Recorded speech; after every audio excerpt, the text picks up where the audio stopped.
এই ভিডিওটিতে একটা নতুন ঔষধ তৈরির প্রসেস দেখাচ্ছি আমি জুনিয়র হোমিওপ্যাথিক চিকিৎসক বন্ধুরা বা হোমিওপ্যাথিক চিকিৎসক বন্ধুদের একটা সিস্টেম। আমরা যারা পরীক্ষা নিরীক্ষা করি, রিসার্চ মাইন্ডেড, শুধু মান্ধাত আমলের কোনো জিনিস নিয়ে পড়ে থাকি না। হ্যানিম্যান একটা লেভেল পর্যন্ত হোমিওপ্যাথিতে ওষুধপত্র তৈরি করেছেন, উপদেশ দিয়েছেন, কিন্তু সেটাকে ক্যারি আউট করা, এগিয়ে নিয়ে যাওয়ার দায়িত্ব আমরা পালন করি না। শুধু সেই সব থিওরি নিয়ে পড়ে থাকি। হ্যানিম্যান এই বলেছেন, কেন্ট এই বলেছেন, সে নিয়েই খালি লাফালাফি চলতে থাকে। হ্যানিম্যান কতবার কত কথা বললেন। প্রথমে বললেন 10 ঝাঁকি দিতে হবে, প্রথম শক্তি থেকে নিয়ে পরের ওষুধটা বানাতে গেলে 10 ঝাঁকি দাও। তারপরে উনি কি পরিবর্তন করলেন, না 10 ঝাঁকি নয়, 2 ঝাঁকি দাও। অনেকে এগুলো পড়েও নি, মন দিয়েও জানেও না। তারপর বললেন 2 ঝাঁকি নয়, 1 ঝাঁকি দিয়ে ওষুধটাকে ফোঁটা হিসাবে না দিয়ে ওর 1 ফোঁটা 1 কাপ জলের মধ্যে মিশিয়ে সেখান থেকে 2 চামচ দিতে হবে।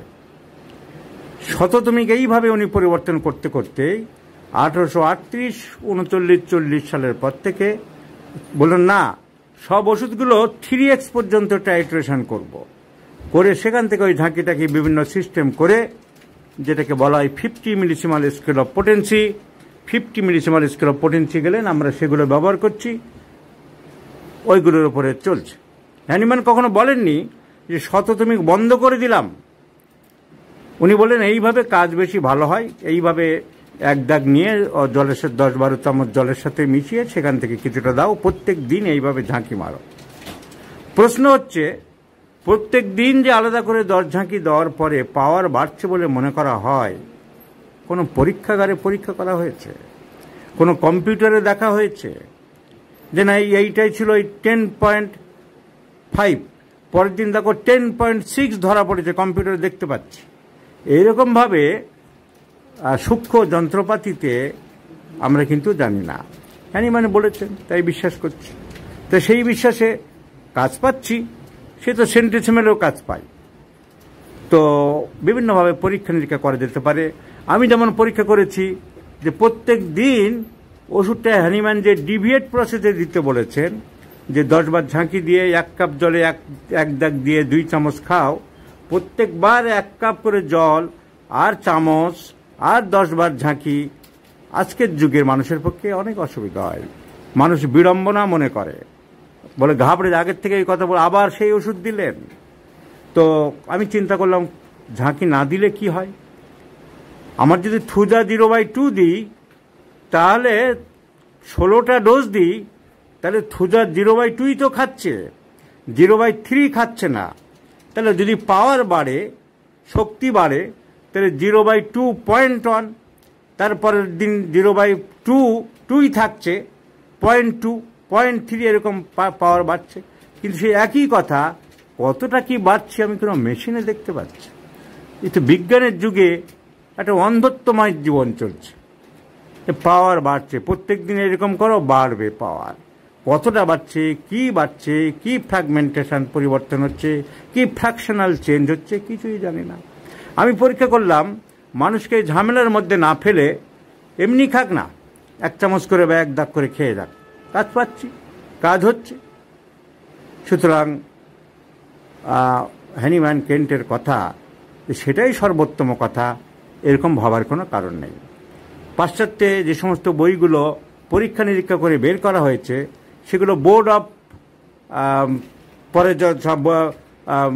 বোর্ড হচ্ছে যাকে বলা হয় মডারেটার্স, বোর্ড অফ মডারেটার্স বা এনহ্যান্সার্স, তারা পরিবর্তন করছে। Grace anatomy, grace 2nd addition লিখে মারা গেছে, আজ তার 40 এডিশন চলছে। কানিংহামের অ্যানাটমি, নামগুলো আছে তাদের নামে। বাইরের দেশের মানুষ যে তৈরি করেছিল, যে আবিষ্কার করেছিল, যে পথ প্রদর্শক, যে পথ ফাইন্ডার, তার নাম রেখেছে, কিন্তু যুগের সাথে পরিবর্তন করছে। Davidson's principles and practice of medicine, ডেভিডসনের পরে প্রত্যেক দিনবার এডিশন চলছে। তাহলে অর্গানন বা হোমিওপ্যাথির চিন্তা ভাবনা করা যেতেই পারে। আমরা হ্যানিম্যানের বেসিক রুল রেখে যে সিমিলিয়া সিমিলিবাস কিউরেন্টার, আমরা সিমিলার সিমটমই দেবো, চিন্তা ভাবনা করা যেতে পারে। কার্সিনোসিন নিয়ে নাচে যারা মায়াজম বাবুরা বা অনেকেই কার্সিনোসিন নিয়ে খুব নাচে, কথায় কথায় কিছুই বোঝে না, কার্সিনোসিন চালাচ্ছে। কার্সিনোসিন তো হ্যানিম্যানের ওয়েতে পরীক্ষা হয়নি, কোনো মানুষের থরলি পরীক্ষা করা হয়নি, ক্লিনিক্যাল পরীক্ষা।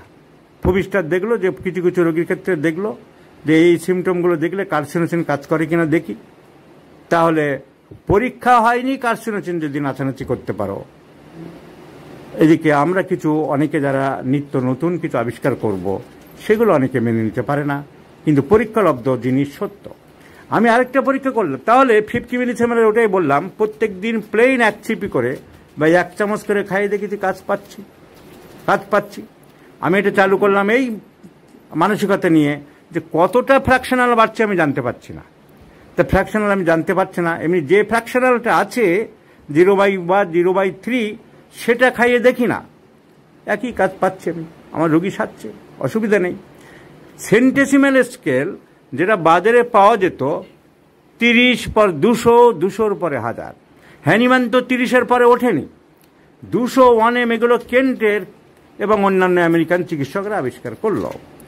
তাহলে 30-এর পরে 200 একটা ছক্কা, একটা মানে ছক চলছে 30, 200, 1M। কেন পরপর ওষুধগুলো বানালে কি অসুবিধা হয় এত গ্যাপ না দিয়ে? আমি বহুবার তৈরি করে এই পদ্ধতিতে ওষুধ ব্যবহার করে দেখেছি যে আমি নিজেই বাড়াবো। যেমন এই একটা উদাহরণ আমি দেখাচ্ছি, থুজা মাদার টিংচার থেকে ওই প্রসেসে 1:99 রেশিওতে আমি 2 বানালাম, থুজা 2 থেকে 3 বানালাম নিজে, দোকানে তো এরকম পাওয়া যাবে না। 3 থেকে 4 বানালাম, 4 থেকে 5, 5 থেকে 6, 6 থেকে 7, 8, 9, 10, 11, 12, 13, 14, 15, যেখানে থুজার সিমটম পাচ্ছি, ফাইব্রয়েড ইউটেরাস আছে, গ্রোথ আছে, আমি পর দিয়ে যাচ্ছি। আমি 30 কয়েক ডোজ দিয়ে বসে থাকবো না, তারপরে 200 দেবো না। তাহলে হ্যানিম্যান যে প্রসেসে 50 মিলিসিমেল স্কেল বের করলেন যে 3x পর্যন্ত তৈরি করে তারপর থেকে গেল, তা আমি থুজার দিয়ে মাদার টিংচার 3 থেকে তৈরি করে দেখবো আমি কাজ পাই কিনা। তাহলে আমি কাজ পাচ্ছি, উপকার পাচ্ছি। এইভাবে যেখানে সালফার, থুজা, গ্রাফাইটিস আমি যদি 6 থেকে বা 3 থেকে বা 1 থেকে পর এরকম সিরিজ করে দেয়, আমার অসুবিধা কি আছে? এই একটা কেস একজন ভদ্রমহিলার, she was suffering from severe menorrhagia and uterine fibroid.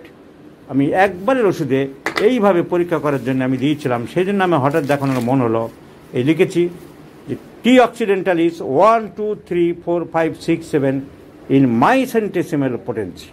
আমি পরপর তৈরি করেছি, 50 মিলিসিমেল না দিয়ে সেন্টিসিমেল নিজে তৈরি করে কাজ পেয়েছি। উনি ভালো আছেন, একবারের ওষুধে ভালো আছেন, সুস্থ আছেন। উনি অফিসে চাকরি করেন, মুখ দেখাতে চান না, দেখাতে পারছেন, তো পেশেন্ট ভালো আছে। তো এই জন্য বলি পরীক্ষা নিরীক্ষা লব্ধ সত্য সবসময় সত্য। আমরা যেন সত্যের পূজারী হতে পারি, কোনো বাঁধা ধরা নিয়মের মধ্যে না থেকে। হ্যানিম্যান যেখানে শেষ করেছেন সেটাই শেষ কথা নয়, কেন্ট যেখানে যা বলেছেন সেটাই শেষ কথা নয়। আমরা যে কোনো বিজ্ঞানকে এগিয়ে নিয়ে যেতে পারি, নিজেরা চিন্তা ভাবনা করতে পারি। সালফার, গ্রাফাইটিস, থুজা 50 মিলিসিমেল স্কেল ওষুধ 50 সহস্রতমিক সবসময় পাওয়া যায় না। হ্যাপকো সবসময় ওষুধ তৈরি করে না, সবসময় হ্যাপকোতে তৈরি করার পর ওষুধ পাওয়া যাচ্ছে না। ডাক্তারদেরকে মানুষ মনে করে না এই কোম্পানিটা, কিন্তু তাদের বিশ্বাসযোগ্যতা আছে, সেদিক দিয়ে ভালো মনে করি আমরা। আমাদের ডাক্তাররা সেখানে লাইন দেয়, ওরা ডাক্তারদের সাথে যা ব্যবহার করে তা কোনো সভ্য দেশে কোনো দোকানদাররা করে না। তাদের পিছনে আমাদের পড়ে থাকার কোনো দরকার নেই। আমি বলি 50 মিলিসিমেল স্কেল বা 50 সহস্রতমিক সবসময় যে ব্যবহার করতেই হবে এমন কোনো কথা না। আমার যেখানে এখানে গ্যাপ বেশি, বৃদ্ধির ভয় আছে, আমি এইভাবে করি না। পালসেটিলা 1 থেকে 2, 3, 4, 5, 6, 7, 8, 9, 10 করে আমি পরপর নিজে বানাই না, অসুবিধা কি আছে?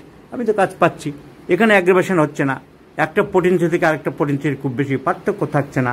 সুতরাং এই পরীক্ষাতে এটা একটা নতুন ধরনের পরীক্ষা, সেন্টিসিমেল। তাহলে 50 মিলিসিমেল নিয়ে আমার খালি ঘুরঘুর করার দরকার নেই, আর 50 মিলিসিমেল নিয়ে পড়ে থাকারও দরকার নেই। অন্য কোম্পানিগুলোতে অত রিলায়েবিলিটি নেই, সব ওষুধ এরা বানাচ্ছেও না। এইভাবে পরীক্ষা করা যেতে পারে। আমি নতুন করে আবার পুনরায় সেন্টিসিমেল পোটেন্সি বা শততমিক পোটেন্সি ফিরিয়ে আনতে চাইছি, যে এত ঝক্কি ঝামেলা না করে, অত লাইন না লাগিয়ে, এইভাবে একটা দোকানদারদের কাছে নিজেদের মান সম্মান ইজ্জত বিক্রি না করে সেন্টিসিমাল পোটেন্সি পরপর বানিয়ে আপনারা পরীক্ষা করতে পারেন। আমি কাজ পাচ্ছি, উপকার পাচ্ছি। এই ভদ্রমহিলার আমি ওরা সিভিয়ার মেনোরেজিয়া একবারের ওষুধে সাংঘাতিক উপরে। ম্যাডাম আপনি এদিকে আসেন, আপনার মুখ দেখাবো না, আপনি মুখে খালি বলুন যে আমি গতবারে যে ওষুধ দিয়েছি তাতে আপনি কতটা ভালো আছেন। অনেকটাই ভালো আছি। আপনি অনেক ভালো আছেন এবং আমার তৈরি করা ওষুধই আমি দিয়েছিলাম। এখন এইবার কিভাবে তৈরি করছি আমি একটা স্যাম্পেল আজকে দেখিয়ে দিচ্ছি সবাইকে। এই আমার টি অক্সিডেন্টালিজ 12, 13, 14, 15 করা আছে, আমি একটা 16 বানিয়ে দেখিয়ে দিচ্ছি। এবার ধরো একদম কাজ না পড়ে বানাচ্ছি, অভিজিৎকে দাও। এইখানে দেখো, এই আমি লিখলাম T16, আমি 15 থেকে 16টা বানাবো পরপর। আমি 16-র মধ্যে RS নিলাম 2/3। আমি বড় ফাইলও বানাচ্ছি, ছোট ফাইলও বানানো যাবে। নিয়ে আমার ব্যাক পোটেন্সি কি, আমার ব্যাক পোটেন্সি টি অক্সিডেন্টালিজ 15। আমি অত মাপজপ করি না, আমি কিছুটা দিলাম মোটামুটি।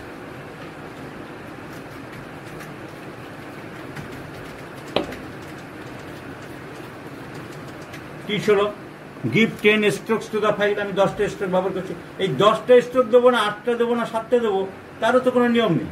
এ তো কোনো কম্পিউটারে ধরা হয়নি, কোনো মেশিনে ধরা হয়নি, এর কোনো বিজ্ঞান ভিত্তি নেই, এর কোনো সায়েন্টিফিসিটিও নেই। তবু মোটামুটি একটা চলছে ফর্মুলা, আমি 10টাই দিলাম। বেনেভিস্টিক থিওরি অনুযায়ী তো কিছু আয়নিক চেঞ্জ যদি হয় হবে।